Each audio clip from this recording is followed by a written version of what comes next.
नमो तस्स भगवतो अरहतो सम्मा सम्बुद्दस्स। नमो तस्स भगवतो अरहतो सम्मा सम्बुद्दस्स। नमो तस्स भगवतो अरहतो सम्मा सम्बुद्दस्स।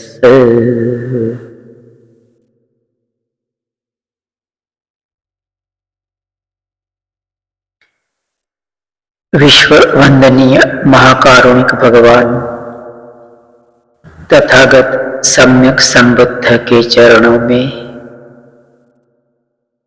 पंचांग प्रणाम करता हूं।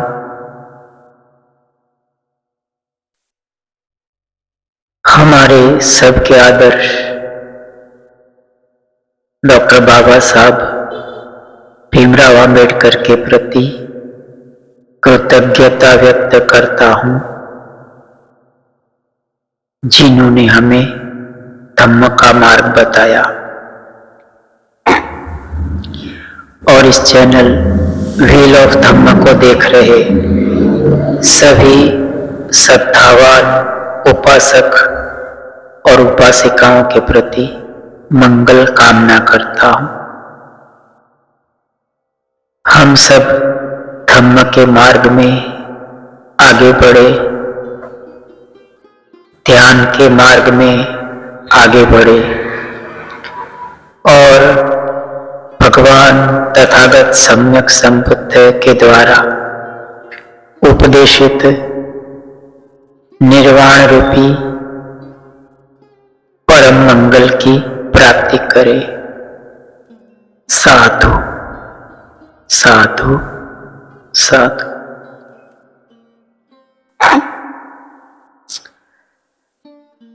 आज इस वीडियो में हम दो विषय पर बात करेंगे। एक विषय है प्रीति सुख का और दूसरा विषय है विविध साधना के परिप्रेक्ष्य में विपस्सना और आनापान साधना, जो कि भगवान बुद्ध के द्वारा निर्देशित किया गया है। पहली बात है प्रीति सुख की। प्रीति सुख अर्थात ध्यान के दौरान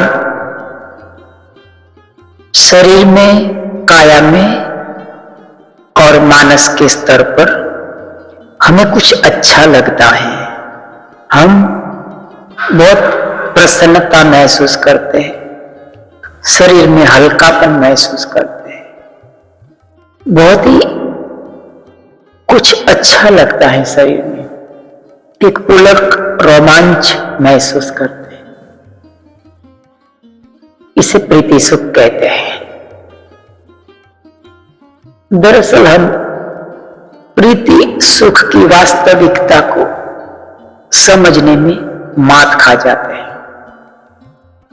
तो हमेशा साधक चाहता है कि प्रीति सुख हमेशा बना रहे और प्रीति सुख के प्रति एक तीव्र लालसा जगती है। पहले प्रथम तो एक बात हमें समझ लेनी चाहिए कि प्रीति सुख वास्तविक नहीं है।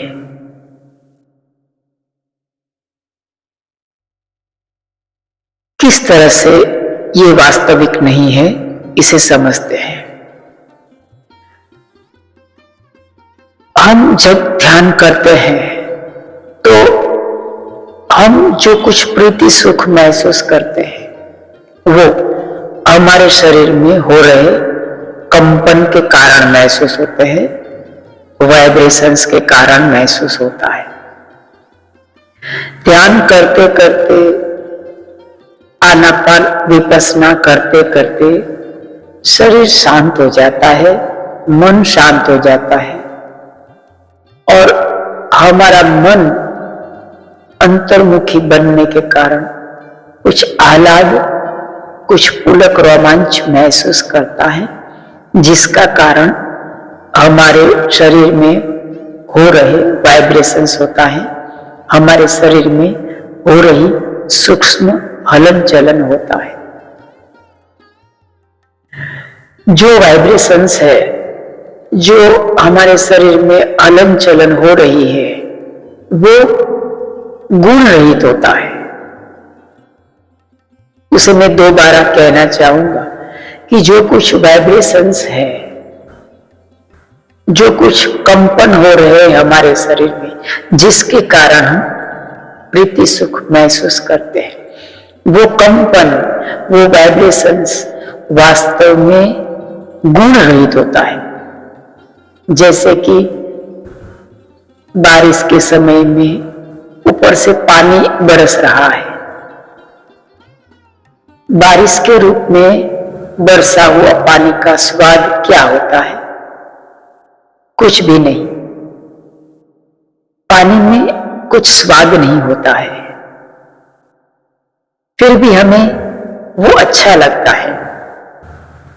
चलिए, पानी में से कोई स्वाद नहीं है, लेकिन उसमें थोड़ा ठंडापन होता है। चलिए, ठंडापन भी निकाल देते हैं और उसको सामान्य बॉडी टेम्परेचर के ऊपर ला देते हैं, ताकि पानी है उसमें कोई टेस्ट महसूस ना हो, क्योंकि ठंडापन भी एक टेस्ट हो सकता है जो कि हमें अच्छा लगता है। तो भी पानी है वो जीवन के लिए वो जिम्मेदार बनेगा, हमारा जीवन पानी से टिका रहेगा। बिल्कुल ही गुण रहित है, फिर भी बस ऐसा ही कुछ हमारे शरीर के अंदर हो रहे वाइब्रेशंस होते हैं, जिसमें कोई गुण नहीं होता, कोई उसकी लाक्षणिकता नहीं होती है, वो बिल्कुल ही गुण रहित होता है। जैसे कि हम बैठे हैं, शरीर में कुछ कंपन हमने महसूस किया। कंपनों का अर्थ होता है सूक्ष्म संवेदना, सूक्ष्म सूक्ष्म सुखद संवेदना हमने महसूस की। दरअसल ये संवेदना है, सूक्ष्म संवेदना भी उसे कह सकते हैं, लेकिन सूक्ष्म सुखद संवेदना नहीं कह सकते, क्योंकि सुखद और दुखद है, ये जो गुण है दो, सुखद दुखद मीठी संवेदना, ये सब है, ये गुण हमने उसके ऊपर आरोपित किए हुए हैं। विपස්සना में कोई भी संवेदना या तो कोई भी कंपन है, कोई भी वाइब्रेशंस है, उसमें कोई गुण नहीं होते हैं, गुण रहित होते हैं। उसके ऊपर सुखद का या दुखद का गुण हम आरोपित करते हैं। इसीलिए प्रीति सुख हमेशा बना रहे ऐसा हम नहीं कह सकते, क्योंकि ये गुण हमने आरोपित किए हैं उसके ऊपर। कंपन जो हो रहे हैं, जो संवेदना हो रही है, जो वाइब्रेशंस हम फील कर रहे हैं, उसको हम कोई भी नाम नहीं दे सकते। संवेदना संवेदना है, सिर्फ सुखद या दुखद नहीं होती है। सुखद या दुखद उसके ऊपर हमने आरोपित किया हुआ है, किस तरह से और क्यों। हम कैसे किसी भी संवेदनाओं के ऊपर सुख या दुख का आरोपण करते हैं। ये हमारी काया, हमारा शरीर है, उसका निर्माण है वो माता के उदर में हुआ। 9 महीने तक माता के उदर में किसी ने निर्माण किया, या तो यूं कहे कि कोई कारण की वजह से यह शरीर का निर्माण हुआ। धीरे धीरे करके, जैसे एक अणु से अणु जोड़ते जोड़ते जोड़ते जोड़ते 9 महीने के अंदर एक बीज में से पूरा पेड़ बन गया, अर्थात एक छोटे से बीज में से एक मानव शरीर निर्मित हो गया 9 महीने में। ये निर्माण अपने आप नहीं हुआ है, ये हमारे भीतर जो पहला बीज था उसने धीरे धीरे एकत्रित करके ये शरीर निर्माण किया है। ये कोई ऑटोमेशन नहीं है, संसार में कुछ भी ऐसा ऑटोमेशन नहीं है जो कि वो अनंत अनादि काल तक चलता रहे। तो ये जो निर्माण किया गया शरीर, उसके ऊपर एक गहरी आसक्ति बन जाती है, क्योंकि निर्माण किया है ना। जैसे कि अभी आप ये मेरा वीडियो सुन रहे होंगे, हो सकता है शायद आप घर में बैठे हो। कल्पना करिए कि अचानक से दीवार का कोई ईंट है, कोई टूट जाए, कोई हथौड़ा लेकर उसके ऊपर एक प्रहार करे और दीवार का एक छोटा सा हिस्सा टूट जाए, तो आप कैसा महसूस करेंगे? अचानक से हमारा तन बदन है वो एक दुखद संवेदना से भर जाएगा। हम ऐसा सोचेंगे कि मेरा मकान को नुकसान हुआ। कैसा फील करेंगे? ये क्यों फील किया? क्योंकि इस मकान के साथ हमारा मैंपना और हमारा मेरापना जुड़ा हुआ है। हमको लगता है कि ये मेरा मकान है, उसमें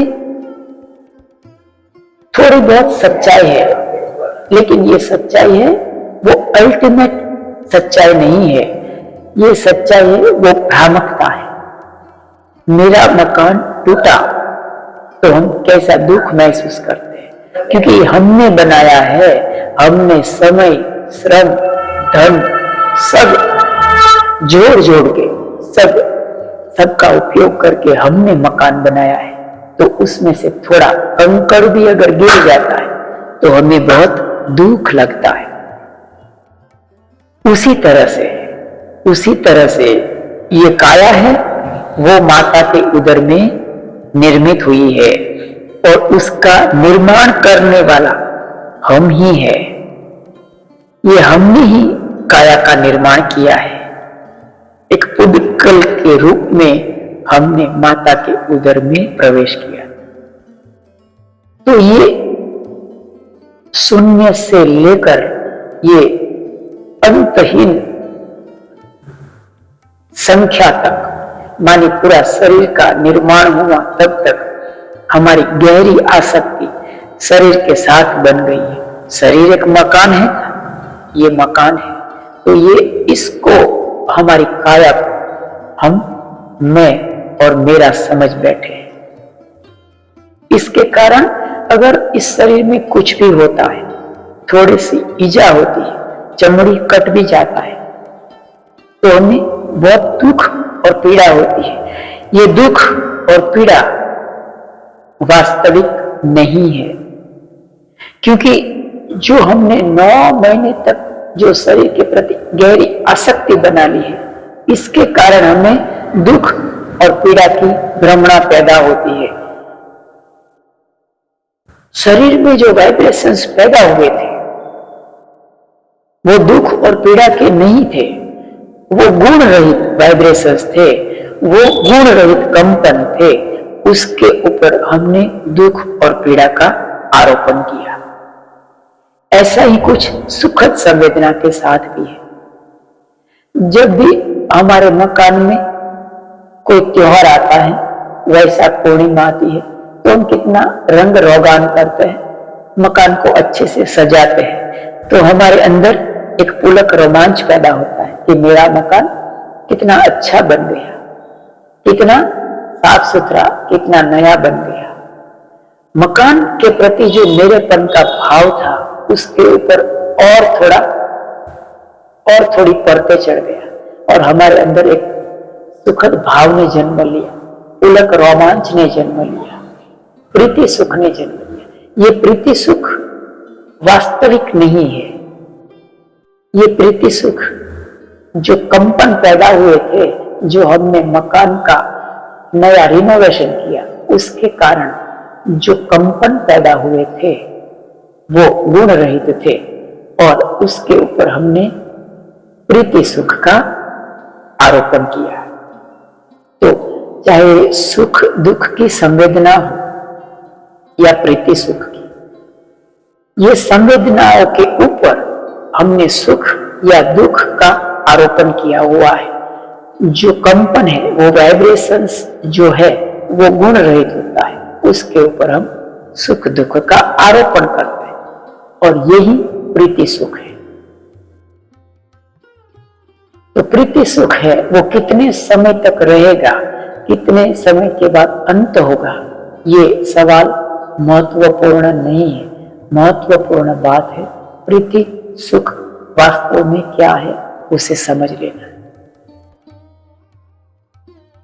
अगर हम संवेदना को बहुत ध्यान से देखते रहे, बहुत सारे अभ्यास के बाद, अनित्यता का बोध जगने के बाद, समतापूर्ण आनापानसति विपश्यना में से पसार होने के बाद एक समय ऐसा आएगा कि सिर्फ कंपन रह जाएगा शरीर में। सुख और दुख का जो हमने आरोपण किया हुआ है वो तिरोहित हो जाएगा। सुख भी नहीं महसूस होगा, दुख भी नहीं महसूस होगा, सिर्फ कंपन महसूस होगा। तो ये बात है कि जो कंपन होते हैं वो गुण रहित होता है।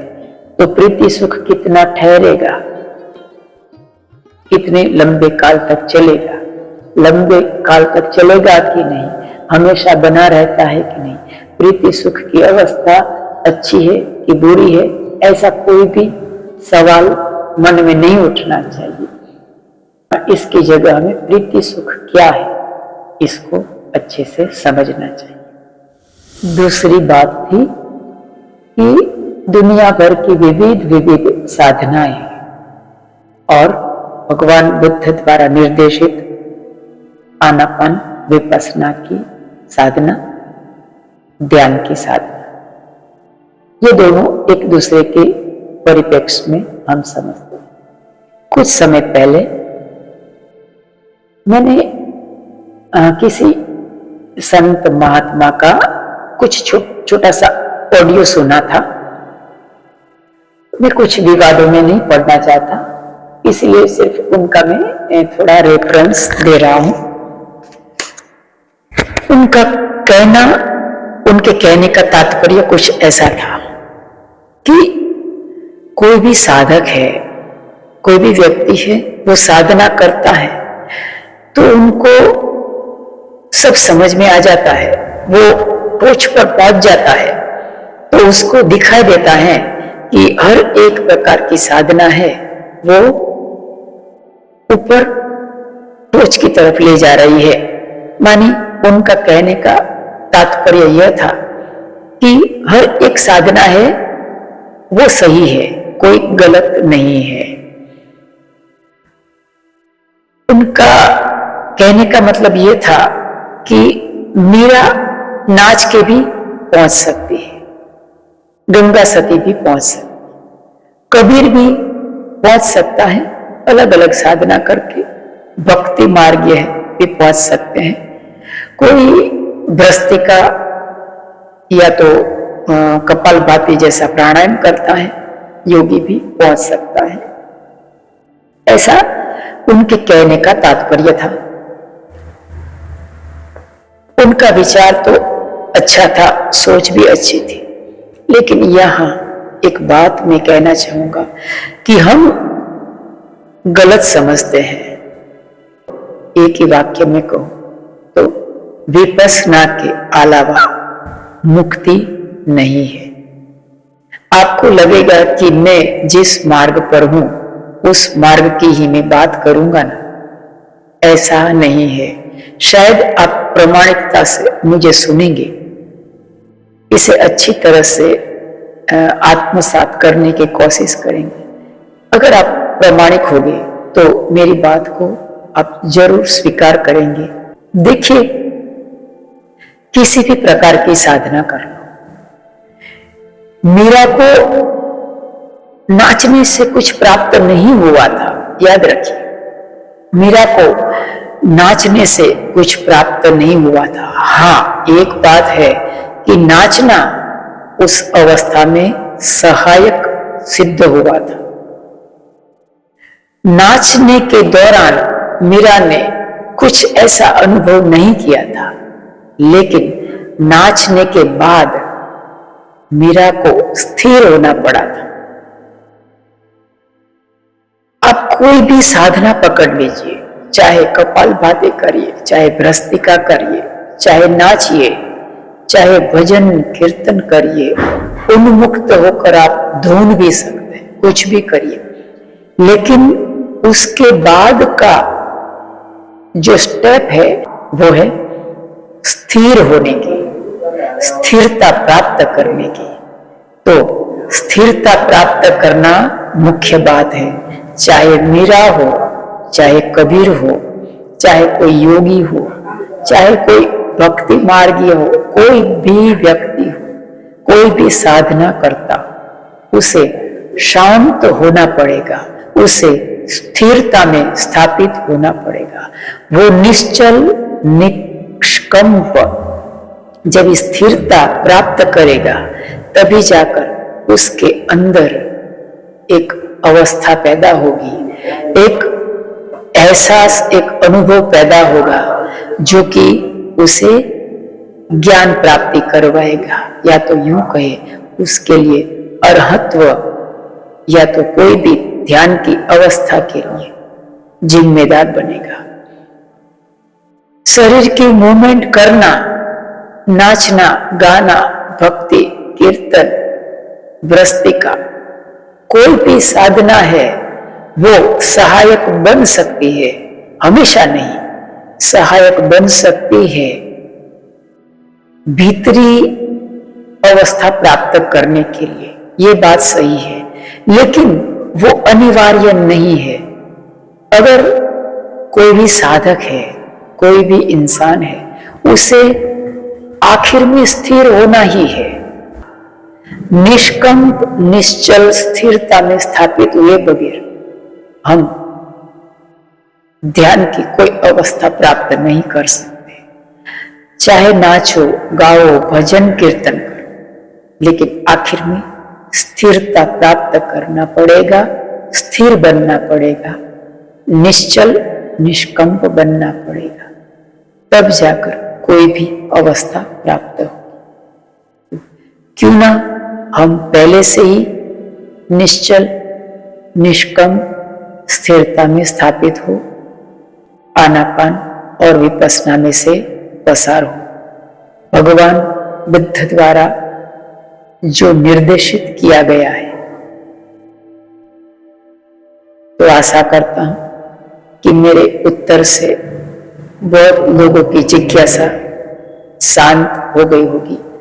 आप अगर यदि आप में कोई भी उलझन है या तो कोई प्रश्न है, तो मुझे आप चैनल पर कमेंट कर सकते हैं, या तो मुझे ईमेल कर सकते हैं, या फोन भी कर सकते हैं।